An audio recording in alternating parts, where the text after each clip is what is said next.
ಏನತ್ತೆ ನನ್ನ ಮುಖನ ಹಂಗ್ ನೋಡ್ತಾ ಇದ್ದೀರಾ? ನನ್ನ ಮುಖದಲ್ಲಿ ಏನಾದ್ರು ಬರ್ದಿದ್ಯಾ? ಏನಿಲ್ಲ ದುರ್ಗಾ, ನೀನು ಆಡ್ತಾ ಇರೋ ಆಟ, ನೀನು ಕೊಡ್ತಾ ಇರೋ ಬಿಲ್ಡಪ್ ನೋಡಿದ್ರೆ ನೀನು ಬೆನ್ನ ಹಿಂದೆ ಏನಾದರೂ ರೆಕ್ಕೆಗಳು ಬೆಳೆದ್ಬಿಟ್ಟಿದ್ಯೇನೋ ಅಂತ ನೋಡ್ತಾ ಇದ್ದೆ.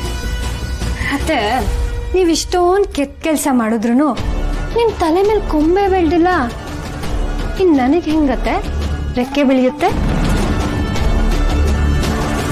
ರೆಕ್ಕೆಗಳಿಲ್ದೆ ಹೋದ್ರೂ ಎಷ್ಟು ಎತ್ತರಕ್ಕೆ ಹಾರಾಡ್ತಾ ಇದೆಯಲ್ವಾ ದುರ್ಗಾ?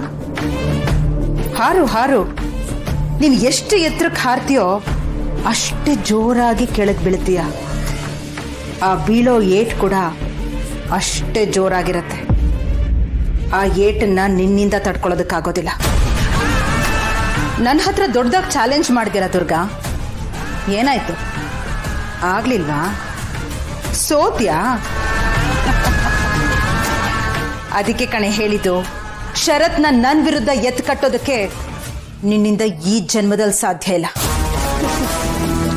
ಅಷ್ಟೊಂದು ನಂಬಿಕೆನ ಆತ ನಿಮ್ಗೆ? ಸರಿ, ಹಾಗಾದ್ರೆ ನಾನು ನಿಮ್ಗೊಂದು ಸವಾಲ್ ಹಾಕ್ತೀನಿ.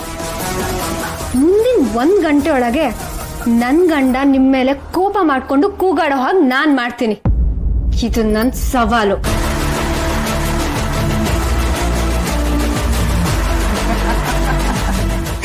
ನಿನ್ಗೆಲ್ಲೋ ಹುಚ್ಚಿಡ್ತಿದೆ ದುರ್ಗಾ. 25 ವರ್ಷದಲ್ಲಿ ಒಂದೇ ಒಂದು ದಿನ ಕೂಡ ನನ್ನ ಮಗ ನನ್ನ ಎದುರಿಗೆ ತಲೆ ಎತ್ತಿ ನಿಂತಿಲ್ಲ, ನನ್ನ ವಿರುದ್ಧ ಜೋರಾಗಿ ಮಾತಾಡಿಲ್ಲ. ಅಂಥದ್ರಲ್ಲಿ ಇನ್ನು ಒಂದೇ ಒಂದು ಗಂಟೆಲಿ ನನ್ನ ಮಗನ ನನ್ನ ವಿರುದ್ಧನೇ ಎತ್ತು ಕಟ್ತೀಯಾ? ಆಗತ್ತಾ? ಚಾಲೆಂಜಾ? ಹಾಗೆ ಅನ್ಕೋ. ಇಂಪಾಸಿಬಲ್ ದುರ್ಗಾ. ಈ ಚಾಲೆಂಜಲ್ಲಿ ನೀನು ಗೆಲ್ಲೋದಕ್ಕೆ ಸಾಧ್ಯನೇ ಇಲ್ಲ. ನನ್ನ ಮಗನಿಗೆ ನನ್ನ ಮಾತೆ ವೇದವಾಕ್ಯ. ನೀನೇನೇ ಹೇಳಿದ್ರು ಅವನು ನಿನ್ನ ಮಾತನ್ನ ಕೇಳೋದಿಲ್ಲ, ನನ್ನ ಮಾತನ್ನ ತೆಗೆದು ಹಾಕೋದಿಲ್ಲ. ಅತ್ತೆ, ಸ್ವಲ್ಪ ತಾಳ್ಮೆಯಿಂದ ಇರಿ.